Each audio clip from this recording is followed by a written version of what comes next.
Hello everyone, स्वागत है आप सबका तैयारी वर्ल्ड के इस ऑनलाइन प्लेटफॉर्म पर। दोस्तों, मेरा नाम राकेश कुमार है। पिछले कुछ दिनों से हम पढ़ रहे हैं जियोमॉर्फोलॉजी, भू आकृति विज्ञान। और भू आकृति विज्ञान का 3 लेक्चर हमने कर लिया है। पहले में हमने उच्चावच के बारे में सीखा है। दूसरे में हमने पृथ्वी की उत्पत्ति से संबंधित जो संकल्पनाएं हैं, जो हाइपोथेसिस है, उसके बारे में सीखा है कि द्वैतवादी, अद्वैतवादी और आधुनिक संकल्पना क्या है। तीसरे में हमने सीखा है स्वेस के बारे में। स्वेस महोदय ने पृथ्वी को 3 भागों में बांटा था। पहली परत का नाम दिया गया था सियाल, जिसमें सिलिकॉन और एल्युमिनियम की मात्रा होती है। दूसरा सीमा, जिसमें सिलिकॉन और मैग्नीशियम की मात्रा होती है।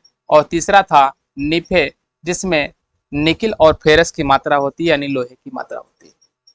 थोड़ी सी हम पिछली कहानी को जोड़ने की कोशिश करते हैं। आप कंसंट्रेशन बनाकर ध्यान से समझिएगा। देखिए, अगर हम पृथ्वी की बात करें, ये आपकी अर्थ है। अर्थ का कोई सेंटर होगा, ठीक है। सेंटर से जैसे जैसे आपने पढ़ा यही कि सेंटर से जैसे हम गहराई में जाएंगे, पृथ्वी के केंद्र की तरफ, ये आपका सेंटर है, इसकी तरफ जैसे जैसे जाएंगे, वहां पर ताप, दाब एवं घनत्व का मान बढ़ता जाता है। किसकी किसकी हम बात कर रहे हैं? ताप, दाब और घनत्व का मान बढ़ता जाता है, ठीक है। जाहिर सी बात है, जब ताप, दाब और घनत्व का मान बढ़ता जाएगा तो किसी प्रत्यक्ष विधि से पृथ्वी की आंतरिक संरचना के बारे में अध्ययन कर पाना मुश्किल होगा, यानी समझना मुश्किल नहीं होगा। तब हम कैसे सीखेंगे? तब पृथ्वी के आंतरिक संरचना के बारे में सीखने के लिए हमें कुछ अप्रत्यक्ष विधियों का सहारा लेना पड़ेगा। और जो अप्रत्यक्ष विधियों का सहारा लेना पड़ेगा, उसी अप्रत्यक्ष विधि में, यानी इनडायरेक्ट मेथड में, सबसे जो आवश्यक हो जाता है वो हो जाता है आपकी भूकंपीय तरंगे। क्या हो जाता है? भूकंपीय तरंगे।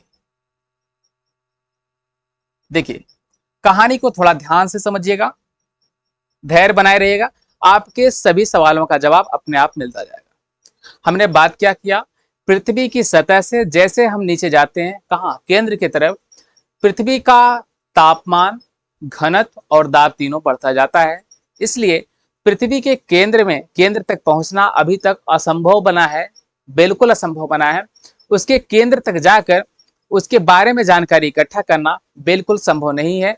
ऐसी कंडीशन में अप्रत्यक्ष विधियों का सहारा लेते हैं। अप्रत्यक्ष विधियों का सहारा लेने के में जो सबसे महत्वपूर्ण विधि है वह है आपकी भूकंपीय तरंगे, यानी सिस्मिक वेव। सिस्मिक वेव से कैसे हम ज्ञात करते हैं? इसके आंतरिक संरचना के बारे में, आंतरिक परतों के बारे में, इसके बारे में हम बात करते हैं। इससे पहले थोड़ी सी बात कर लेते हैं पिछली कक्षा के बारे में। यही आपका पृथ्वी है। पृथ्वी के इसी खंड को आपने ऐसे एक क्रॉस सेक्शन के रूप में काट लिया है, ठीक है। जब ये क्रॉस सेक्शन के रूप में ऐसे आपने काट लिया था, ये आपका केंद्र है। तो यहां पर जो ये पहली परत है, इसी परत का नाम क्या दिया गया था? सियाल, यानी सिलिकॉन और एल्युमिनियम से बनी हुई परत। दूसरी परत का नाम दिया था क्या? सीमा, यानी सीमा का आशय सिलिकॉन और मैग्नीशियम से बनी हुई परत। और जो तीसरी परत थी उसका नाम क्या दिया गया था? निफे, मतलब निकिल और फेरस से बना। ये देखिए, यहाँ पे बार बार बात की जा रही, यहाँ पे सिलिकॉन है प्लस एल्युमिनियम है, यहाँ पे सिलिकॉन है प्लस मैग्नीशियम है, यहाँ पे निकिल है प्लस फेरस है। यहाँ पे देख रहे हैं सभी केमिकल तत्वों की बात की जा रही है, रासायनिक तत्वों की बात की जा रही है। अब हम यही बता रहे हैं कि यहाँ पर स्वेस महोदय ने इसका विभाजन किया था। किसके आधार पर? रासायनिक संगठनों के आधार पर, रासायनिक तत्वों के आधार पर। और जो रासायनिक संगठनों के, रासायनिक तत्वों के आधार पर बांटा था, उन्होंने 3 परतों में बांटा था, सियाल, सीमा और निफे। आई थिंक बात आपको यहाँ तक क्लियर हुई होगी। अब क्या करना है आपको? इसको थोड़ी देर के लिए एकदम भूल जाइए। एकदम क्यों भूलने की बात कर रहे हैं? क्योंकि आप पृथ्वी के आंतरिक संरचना के बारे में ही पढ़ने जा रहे हैं। लेकिन जो पृथ्वी के आंतरिक संरचना के बारे में पढ़ने जा रहे हैं, जो आधुनिक विधि है, आधुनिक विधि है क्या? पृथ्वी की आंतरिक परतों के बारे में पता लगाने की, उसी के बारे में आप सीखने वाले हैं। और उसको कैसे हम ज्ञात करते हैं? आंतरिक विधि के बारे, आंतरिक संरचना के बारे में उसे हम कैसे प्राप्त करते हैं? प्राप्त करते हैं भूकंपी तरंगों से। जब भूकंपी तरंगों से पृथ्वी की सतह से हम केंद्र की ओर जाते हैं, यानी उसकी तरंगों को भेजते हैं, तो उसमें क्या परिवर्तन होता है? कहां पर वो तरंगे मुड़ती हैं, कहां पर ज्यादा फैल जाती है, कहां पर उसकी वेग कम हो जाती है, कहां पर ज्यादा हो जाती है, इन्हीं सब आधारों के आधार पर ज्ञात किया जाता है कि पृथ्वी की परत अंदर कहां पर कैसी बनी हुई है। यह आधुनिक मत है और इसी मत को आपको समझना है। तो आगे हम बात करते हैं। इसी आधुनिक मत के आधार पर पृथ्वी की आंतरिक संरचना को 3 भागों में बांटा गया है। पहला क्रस्ट, दूसरा मेंटल और तीसरा क्रोड। ठीक है, क्रस्ट, मेंटल और क्रोड के बारे में हम पढ़ने वाले हैं। तो ध्यान से देखिएगा, ये आपकी पृथ्वी है, सामने दिख रहा है, ये अर्थ है। अर्थ में क्या किया गया है, पूरा गोल है और इस अर्थ में एक क्रॉस सेक्शन निकाल लिया गया। क्रॉस सेक्शन तो आप समझ ही रहे होंगे। क्रॉस सेक्शन निकालने का मतलब यहां पर ये है, देखिए देखिए, यहां से इतने भाग को काट के निकाल दिया गया। जब इतने भाग को काट के निकाला गया है, यहां पर एक विशिष्ट प्रकार की संरचना नजर आ रही है। अगर हम मान लें ये आपकी पृथ्वी है, ऐसे ये पृथ्वी है और पृथ्वी का इतना भाग अगर काट के निकाल लिया जाए ऐसे, तो क्या बचेगा, ऐसी संरचना बचेगी, ऐसी संरचना बचेगी। और जो ऐसी संरचना बचेगी, यहां पर देखा क्या गया, विभिन्न प्रकार की परतें बन रही हैं। वो परतें किस आधार पर बन रही हैं, जब भूकंपी तरंगों को प्रवेश कराई जा रही है। ठीक है, तो जो सबसे ऊपरी परत यहां पे बन रही है, इसी परत का नाम दिया गया क्या, क्रस्ट। हिंदी में कहते हैं इसको भूपर्पटी। यही है क्रस्ट, यानी यही वाला भाग क्या है, इसी को कहते हैं भूपर्पटी। बात क्लियर हुई। भूपर्पटी के जस्ट नीचे देखेंगे एक परत यहां पर देख रहा है, दूसरा नंबर आपको दिख रहा है, क्या है, इसी को क्या कहते हैं, ये पूरा वाली एरिया है, देखिए ये पूरा एरिया, इसी को कहते हैं क्या, मेंटल, या हिंदी में कहते हैं इसे, ऐसे भी लिख देते हैं मेंटल, या हिंदी में इसे कहते हैं प्रवार। बात क्लियर है, मेंटल या प्रवार। और तीसरे सबसे अंतिम भाग को, यानी जो सबसे आंतरिक परत है, उसी को हम क्या कहते हैं, क्रोड। क्या कहते हैं, आई थिंक यहां पे बात समझ में आई होगी। हमने अभी क्या कहा, आप पिछली क्लास में जो आपने पढ़ा था सियाल, सीमा और निफे को, वहां पर थोड़ा सा दूर रखिए। ठीक है, थोड़ा सा दूर रखना है। यहां पे देखना है भूकंपी तरंगों के आधार पर पृथ्वी की कितनी आंतरिक परतें हैं, मुख्य रूप से 3 हैं। पहला क्या, क्रस्ट, देख रहे हैं आप फिगर में, क्रस्ट कहां पर है, क्रस्ट के जस्ट नीचे है मेंटल, यानी जिसे कहते हैं हम प्रवार, और प्रवार यानी मेंटल के जस्ट नीचे है क्या, क्रोड, या इसे कहते हैं कोर। ठीक है, आगे बढ़ते हैं, इसकी कहानी को समझते हैं हम कि मेंटल, क्रस्ट, कोर जो भी है, इनकी क्या स्टैटिक्स है, यानी क्या इसकी विशेषताएं हैं। इनकी विशेषताओं के बारे में जानेंगे, इनकी डेंसिटी के बारे में जानेंगे, इनसे संबंधित जो महत्वपूर्ण फैक्ट हैं जो एग्जाम में पूछे जाने की ज्यादा संभावना होती है, उनके बारे में थोड़ी सी चर्चा करते हैं। देखिए, ये आपकी पृथ्वी है और पृथ्वी से आप यहाँ पे देख रहे हैं एक चीज, ये वाला भाग, इतना बड़ी एरिया आपका काट के निकाल दिया गया। जब इतनी वाली एरिया काट के निकाला गया है, समझने के लिए, ये एरिया जब निकाला गया है, ये जो ऊपर वाला भाग, ये पर्वतीय भाग, यही ऊपर वाला भाग है। कहने का मतलब इसको ऐसे इसमें फिट किया जा सकता है, ऐसी स्ट्रक्चर निकाली गई है। ठीक है, जब ऐसी संरचना काट के बाहर निकाली गई है, तो यहां से ये ऊपरी सतह है, यानी इसे क्या कहेंगे, सतह, या इसे कहेंगे क्या, धरातल। ये आपका धरातल है। धरातल के नीचे जो सबसे पहली परत मिल रही है, उस सबसे पहली परत को, यही वाला भाग है, इसी सबसे पहली परत को क्या कहा गया है, क्रस्ट। यही वाला भाग है क्या, क्रस्ट। लिख दे रहे हैं, यहाँ पर दिख नहीं रहा होगा, हो सकता है, यह है आपका क्रस्ट। ठीक है, क्रस्ट के जस्ट नीचे क्या मिलेगा आपका, क्रस्ट के जस्ट नीचे मिलेगा मेंटल। एक बात समझिएगा, जो भूकंपी तरंगे सतह से नीचे जाती हैं, उनके आधार पर हम इसका विभाजन कर रहे हैं। और इसमें जो क्रस्ट मिल रहा है, ये क्रस्ट का भी 2 पार्ट होता है। ठीक है, क्रस्ट का भी 2 पार्ट होता है, क्योंकि कुछ डिस्टेंस पर जाने के बाद तरंगों में क्या विविधता आती है, इसको जब हम भूकंप पढ़ेंगे, इसी लेक्चर के जस्ट बाद भूकंप पढ़ना है, वहां पे खूब डिटेल समझने की कोशिश करें, खूब डिटेल समझा जाएगा कि भूकंपी तरंगें जो होती हैं, P wave, S wave, L wave, ये क्या होती हैं, आप पढ़ेंगे वहां पे। ट्रांसवर्स क्या होता है, ठीक है, लब वेव क्या होती है, धरातली तरंगें क्या होती हैं, इन सब के बारे में पढ़ेंगे। और इन सब से हम कैसे डिसाइड करते हैं कि कौन सी परत किस अवस्था में, किस अवस्था का मतलब कौन सा ठोस अवस्था में है, कौन सा द्रव अवस्था में, कौन सा ठोस, न तो ठोस न तो द्रव, यानी अर्धगलित अवस्था में है, यानी जिसे कहते हैं इलास्टिक सॉलिड, ऐसी अवस्था में इन सब चीजों के बारे में हम सीखेंगे आगे अगली कक्षा में। यहाँ पे आप सिर्फ मोटे तौर पर यह जानिएगा, यहाँ पे 3 परतें हैं। 3 परतें किस आधार पर है? भूकंपी तरंगों के आधार पर। और इन्हीं तीनों परतों के बारे में थोड़ा सा हम समझेंगे। देखिए, कई बार भूकंप को पढ़ाने के बाद ये क्लास पढ़ाई जाती है, उसके पीछे का कारण क्या होता है? वहां पे साथ साथ आपको समझ में आता है कि भूकंपी तरंगे कहाँ पे जा रही हैं और कैसे इनमें विविधताएं पैदा हो रही हैं। लेकिन थोड़ा सा हम अलग तरीका अपनाने की कोशिश करते हैं हर बार, हर लेक्चर में, चाहे ऑफलाइन की क्लास हो चाहे ऑनलाइन की क्लास हो, हर जगह हम ऐसे ही करते हैं। चूंकि आपको क्रस्ट, मेंटल और कोर के बारे में पढ़ना है, तो सबसे पहले मुझे लगता है आपको क्रस्ट, मेंटल और कोर से परिचित करा देना आवश्यक होता है। क्योंकि जब क्रस्ट, मेंटल और कोर से आप परिचित रहेंगे तो भूकंपी तरंगों का कहां पर डाइवर्जन हो रहा है इसके बारे में भी आप जल्दी से सीख जाएंगे।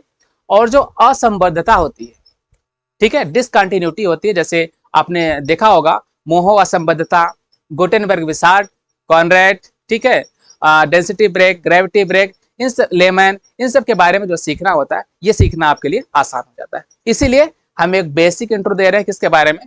क्रस्ट, मेंटल और कोर के बारे में। तो समझते हैं। यहां पर देख रहे हैं आपका ऊपरी परत सबसे क्रस्ट है। क्रस्ट को भी 2 पार्टों में बांट के हम पढ़ते हैं। क्या? पहला अपर क्रस्ट, ठीक है, और दूसरा लोअर क्रस्ट। बात क्लियर है? ऐसे मेंटल को भी 2 पार्टों में बांट के पढ़ते हैं। क्या? अपर मेंटल और लोअर मेंटल। और ऐसे कोर को भी 2 पार्टों में बांट के पढ़ते हैं। क्या? आउटर कोर और इनर कोर। ये कैसे होता है इसके बारे में डिटेल स्टडी करेंगे हम भूकंप पढ़ते समय, ठीक है। चलते हैं आगे। जो ये आपके 3 पार्ट हुए, क्रस्ट, मेंटल और कोर, इनके बारे में थोड़ा थोड़ा हम सीख लेते हैं। ये रिसेंट व्यू है, यानी सबसे आधुनिक मत है, सबसे मोस्ट वैज्ञानिक, मोस्ट रिसेंट साइंटिफिक कह सकते हैं, यानी सबसे आधुनिक मत है। और यही माना जाता है क्या? पृथ्वी के आंतरिक परतों के विभाजन का यही आधार माना जाता है। हम बात करते हैं भूकंपी तरंगों के गति एवं उनके पथ के आधार पर पृथ्वी के आंतरिक भागों को 3 भागों में बांटा गया, 3 मंडलों में बांटा गया। इसके बारे में आपने सीख ही लिया है। पहले मंडल का नाम क्या है? क्रस्ट, दूसरा है आपका मेंटल, और तीसरा क्या है? कोर। चलिए देखते हैं इनके बारे में। क्रस्ट हो गया, मेंटल हो गया, कोर। देखिए, हिंदी में कहीं कहीं मेंटल को प्रवार लिख कर आएगा, आप घबराइएगा नहीं। यहाँ पे कोर है, कभी कभी कोर लिख कर आएगा, कभी कभी क्रोड लिख कर आएगा, आप घबराइएगा नहीं, आप समझते रहिएगा। क्रस्ट, क्रस्ट लिखा हो या हिंदी में लिखा हो क्या? भूपर्पटी। हालांकि भूपर्पटी से आशय बहुत कुछ होता है, लेकिन आप समझिएगा कभी कभी ये मिलता है आपका। मेंटल प्रवार, क्रोड, या इसे कहते हैं कभी कभी कोर या क्रोड, दोनों लिखता मिलता है। बस टर्म को आप समझिएगा। हम पढ़ते हैं क्रस्ट के बारे में। क्रस्ट के बारे में हम पढ़ते हैं। गर्मी आज ज्यादा है। देखिए, क्रस्ट के बारे में पढ़ते हैं। यह ठोस पृथ्वी का सबसे बाह्यतम भाग। पृथ्वी का सबसे बाह्यतम का भाग का मतलब पृथ्वी का सबसे ऊपरी परत होता है। क्या? क्रस्ट। और क्रस्ट की क्या विशेषता होती है? यह ब्राइटल होता है, आसानी से टूट जाता है। आसानी से टूटने का मतलब इसका जो संगठन होता है, इसका जो संगठन होता है वो आसानी से भंगुर हो जाता है, टूट जाता है, टूट जाने की प्रवृत्ति होती है। मोटाई इसकी अलग अलग जगहों पर अलग अलग होती है। आप कॉमन सेंस से भी इस बात को समझ सकते हैं। देखिए, क्रस्ट की बात करें, इसकी औसत मोटाई की हम बात करें तो यहां पर अलग अलग जगहों पर अलग अलग होती है। जैसे अगर हम बात करें महाद्वीपों की, महाद्वीपों की बात करें तो महाद्वीपों पर जाहिर सी बात है, जैसे एग्जांपल से समझिएगा, जैसे ये लैंड फॉर्म है, ये क्या है? धरातल है, ऐसे समझिए, ये है आपका धरातल, ठीक है। अब ये धरातल है तो यहाँ पर 2-3 चीजें आपको समझनी पड़ेंगी। जैसे इसी धरातल पर अगर यहाँ पर कोई पर्वत है, ठीक, अगर यहाँ पर कोई पर्वत है तो ऐसी कंडीशन में जो यहाँ पर इसके नीचे का जो क्रस्ट है, भाई क्रस्ट की मोटाई बढ़ जाएगी, क्रस्ट की मोटाई बढ़ जाएगी। दूसरी चीज समझते हैं आप, अगर मान लेते हैं यहाँ पर कोई जलीय भाग है, यानी यहाँ पे महासागर है, झील है, महाद्वीप है, सॉरी तो यहाँ पर क्या होगा? इसकी मोटाई यानी क्रस्ट की मोटाई क्या हो जाएगी? कम हो जाएगी। यहाँ पर क्रस्ट की मोटाई क्या हो जाएगी? ज्यादा हो जाएगी। और यहाँ पर यह मैदानी क्षेत्र है, क्या है? मैदानी क्षेत्र है, तो यहाँ पर क्रस्ट की मोटाई अलग होगी। बात हमारी समझ रहे हैं आप? बात हमारी समझ रहे हैं? एक फिगर से देखिएगा, इस फिगर को देख रहे हैं ना, इस फिगर को देख रहे हैं, यहां पर इन चीजों को हम मिटा दे रहे हैं, आप समझिए। देखिए यहां पे क्या देखने को आपको मिल रहा है, अगर आप देखेंगे यह जलीय भाग है, यह जलीय भाग है ना, और यहां से यहां तक की एरिया को आपने क्या कहा है, यह क्रस्ट वाला भाग है। जब यहां पे यह जलीय भाग है तो जलीय भाग में क्रस्ट की मोटाई तो इतना ही बच रही है। बात समझ रहे हैं आप? क्रस्ट की मोटाई तो इतना ही बच रही है ना, कहने का मतलब कम है। अब कम है तो कितनी होती, यही हमें याद करना होता है, परीक्षा में यही पूछा जाता है। ठीक है, आप कॉन्सेप्ट समझिएगा, कम होगा कि ज्यादा होगा आप यहां से समझिएगा। यहां पे देख रहे हैं पहाड़ है तो जाहिर सी बात है यहाँ की मोटाई ज्यादा हो जाएगी, ठीक है, और यहाँ पे मैदानी भाग है तो मोटाई कुछ अलग होगी। तो कितनी मोटाई होगी इसी चीज को हम समझते हैं, औसत मोटाई की बात करते हैं। देखिए जो महाद्वीप पर इसकी मोटाई होती है वह 30 से 35 किलोमीटर होती है। अगर एवरेज की बात करें तो 30 किलोमीटर लिखते हैं। किस पर? महाद्वीप पर क्रस्ट की मोटाई 30 से 35 किलोमीटर होती है, यानी 30 किलोमीटर एवरेज हम मान के चलते हैं। ठीक है, महासागरों पर इसकी मोटाई कम होगी कि ज्यादा होगी? कम होगी कि ज्यादा होगी, बताइए भाई। अभी आपने देखा चूंकि महासागर धरातल पर कुछ नीचे रहेगा तो क्रस्ट की मोटाई कम हो जाएगी, और कितनी होगी? 5 से 10 किलोमीटर के बीच में होती है।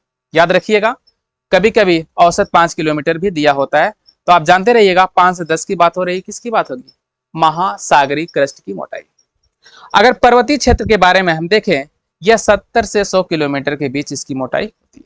आप तीनों डेटा याद रखिएगा, महाद्वीप पर 30 से 35, महासागर पर 5 से 10, और पर्वतीय क्षेत्र पर जो क्रस्ट की मोटाई होती है वो 70 से 100 किलोमीटर इतना मोटी हो सकती है। आई थिंक बात क्लियर होगा। आगे बढ़ते हैं, आगे आप बढ़ते हैं। इसमें एक चीज और समझ लीजिएगा, भूकंपित तरंगों के वेग के आधार पर क्रस्ट को दो भागों में हम बांट के पढ़ते हैं। एक को कहते हैं क्या? अपर क्रस्ट, और दूसरे को कहते हैं लोअर क्रस्ट, यानी ऊपरी भूपर्पटी और निचली भूपर्पटी। यहां पर ऊपरी और निचली की जो बात है इसको भी आप बढ़िया से समझेंगे कब? जब हम पढ़ेंगे डिसकंटिन्यूटी, असंबद्धता। शायद ही कोई एग्जाम ऐसा हो जिसमें अगर इस चैप्टर से क्वेश्चन आया है तो असंबद्धता से क्वेश्चन आया। मोह कहाँ मिलता है, कॉनरेड कहाँ मिलता है, रिपीटी कहाँ मिलता है, इन सब के बारे में हम अगली कक्षाओं में देखेंगे। आप यहीं पर सिर्फ दिमाग में रखिएगा, क्रस्ट को दो भागों में हम बांट के पढ़ते हैं, अपर क्रस्ट और लोअर क्रस्ट। आगे आता है मेंटल के बारे में पढ़ लेते हैं, मेंटल यानी प्रवार के बारे में। प्रवारी है ना, प्रवार के बारे में पढ़ लेते हैं। भूगर्भ में परपटी के नीचे, नीचे का भाग, भाई क्लियर है? यही तो सेक्शन आपने काटा था, यही आपकी पृथ्वी हुई थी, एक कोना आपने निकाल लिया था ऐसे काट के। ठीक है, आप समझ लीजिएगा केक वाला जो भाग आप काट लेते हैं वही चीज है। अगर ये आपका है क्या, ये ऊपरी भाग है, इसको कहते हैं क्या? क्रस्ट। ये क्रस्ट है, यहां पर ये निचला भाग क्या हो जाएगा? मेंटल। यहां पे जो मेंटल होता है, मेंटल को भी दो भागों में बांट के पढ़ते हैं। इसे क्या कह देंगे? अपर मेंटल, और इसे क्या कह देंगे? Lower mental. बात क्लियर है? इसी तरीके से निफे जो तीसरा कोर वाला भाग है, इसको भी दो भागों में बांट लेते हैं। क्या? ये अपर कोर हो जाएगा और ये क्या होगा? इनर। ठीक है, तो आप बस मोटे तौर पर आप इसको जानते रहिए, आगे देखते हैं। यहां पर देखिए क्रस्ट है, क्रस्ट से शुरू होकर कहां तक किया जाता है?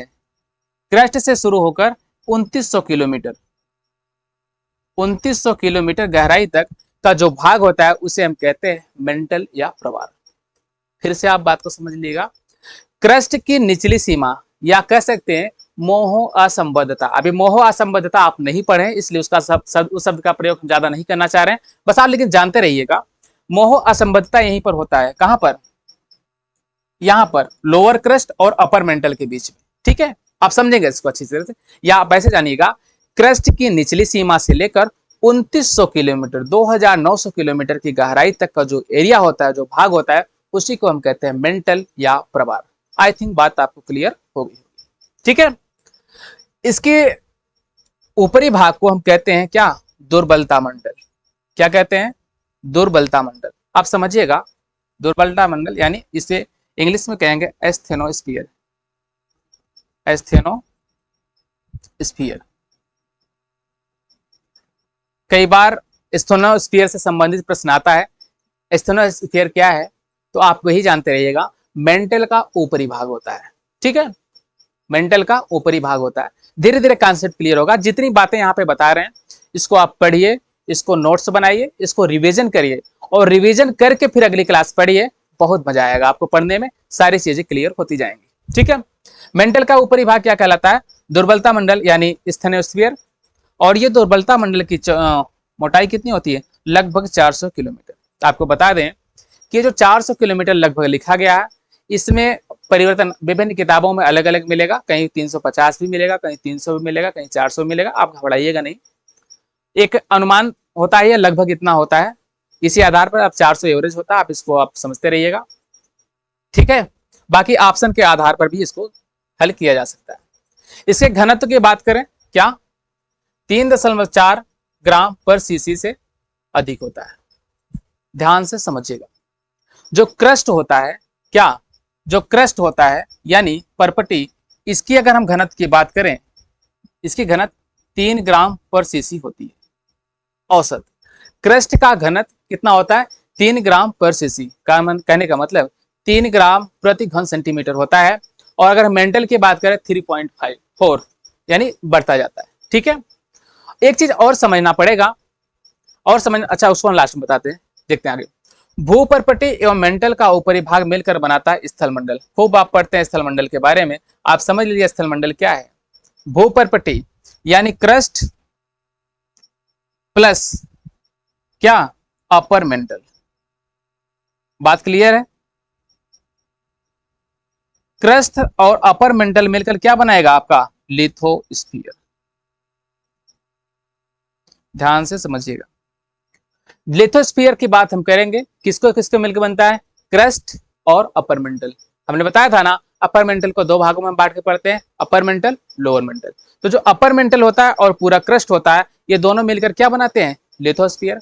इसकी मोटाई की हम बात कर लेते हैं, कितनी होती है? 1000 से 2000 किलोमीटर होती है। चलिए यहाँ पे नहीं लिखे, मेंटल को दो भागों में बांट के पढ़ते हैं, ये बात को आपने सीख लिया है।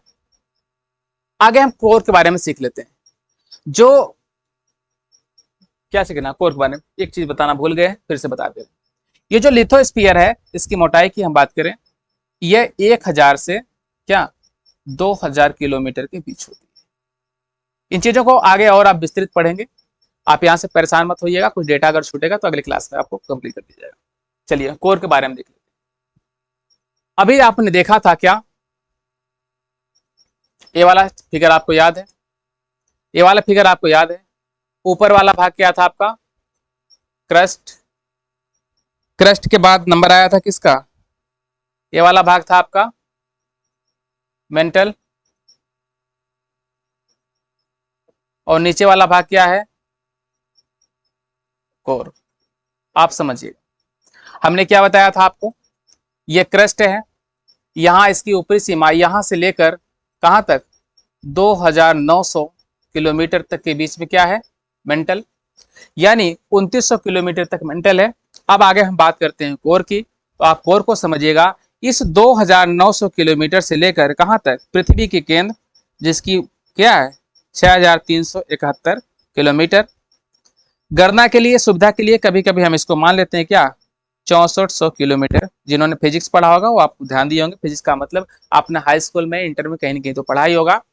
तो गणना की सुविधा के लिए इसको हम मान लेते हैं कि इसका केंद्र कहां पर है?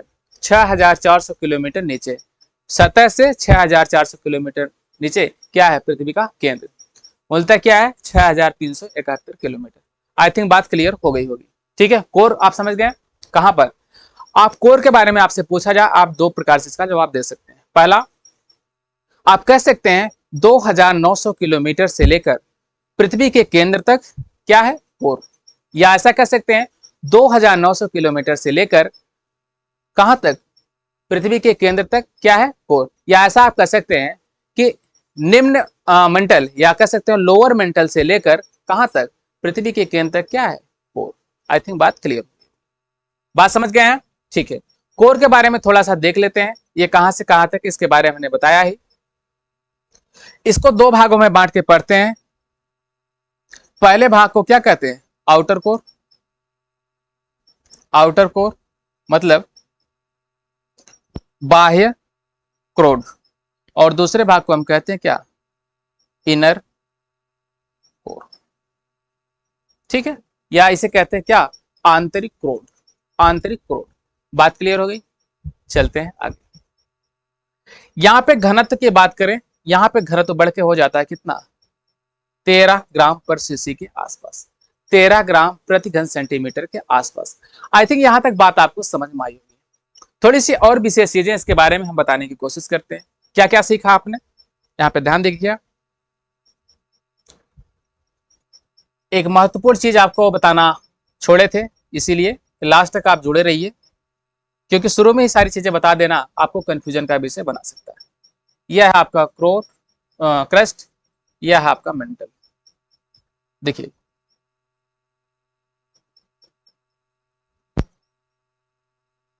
यहां पर 2900 किलोमीटर, 6371 किलोमीटर, सॉरी ये नहीं, इसका 6371 किलोमीटर। ठीक है, अब यहां पे इस फिगर को देख के आपको समझ आ रहा होगा एक बात, क्या ये क्रस्ट है, ये क्रस्ट है, और ये पूरा क्या है, मेंटल।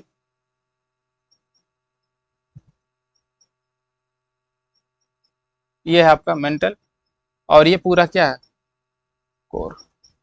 देखिए यहां पे फिगर से देख के आपको एक चीज समझ में आ रहा होगा, सबसे पतला क्या है, क्रस्ट। सबसे पतला क्या है, क्रस्ट दिख रहा है, और सबसे ज्यादा की बात करें क्या है, मेंटल। बात क्लियर है। यहां पे अगर हम वॉल्यूम की बात करें, किसकी, आयतन की बात करें, तो ये जो क्रस्ट का आयतन है, पूरी पृथ्वी के आयतन का केवल 1% होता है। कितना, 1%। बात को समझिएगा, कई बार प्रश्न पूछा गया एग्जाम में कि क्रस्ट का आयतन पूरे पृथ्वी का कितना होता है, 1%। और आयतन की हम बात करें तो जो मेंटल का आयतन होता है, पूरी पृथ्वी के आयतन का 85% होता है।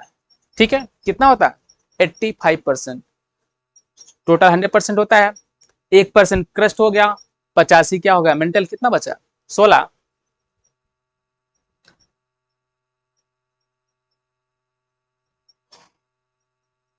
कितना होगा, 14 बचेगा ना, ये होता है 14%। ठीक है, कहीं कहीं ये डेटा 84% भी आपको मिलता है। एनसीईआरटी का हम बता रहे हैं, एनसीईआरटी में 85% दिया है वो, आप समझिएगा। जो पूरी पृथ्वी है उसके क्रस्ट की हम बात करें, पूरी पृथ्वी के आयतन का 1% होता है केवल क्रस्ट। ठीक है, और अगर हम द्रव्यमान की बात करेंगे, तो द्रव्यमान की बात करेंगे, यह 0.5% होता है पूरी पृथ्वी के द्रव्यमान की। बात क्लियर है, कितना होता है, 0.4%। आई थिंक यहां तक बात आपको समझ में आई। ठीक है, और इसकी हम बात करें, क्या होता है, चलिए इसको हम आगे बताएंगे, यहाँ पे समझना बहुत आवश्यक नहीं। आप यहाँ पे इतना समझ लीजिए, सबसे पतला होता है क्रस्ट, पूरे पृथ्वी के वॉल्यूम का 1%। मेंटल की बात करेंगे 84% या 85%, जो भी ऑप्शन में रहेगा उसी अकॉर्डिंग आप लगाइएगा। 85% वैसे एग्जैक्ट है, और यहाँ पे बचता है कितना, 14%। आई थिंक आपको यहाँ तक बात समझ में आई। ठीक है, तो इस क्लास को हम यहीं पर ओवर करते हैं। अगली कक्षा में आप इसको खूब बढ़िया से रिविजन करके आइएगा। हम मिलते हैं अगली क्लास में एक नए लेक्चर के साथ। ठीक है, ओके, तब तक के लिए बहुत बहुत धन्यवाद।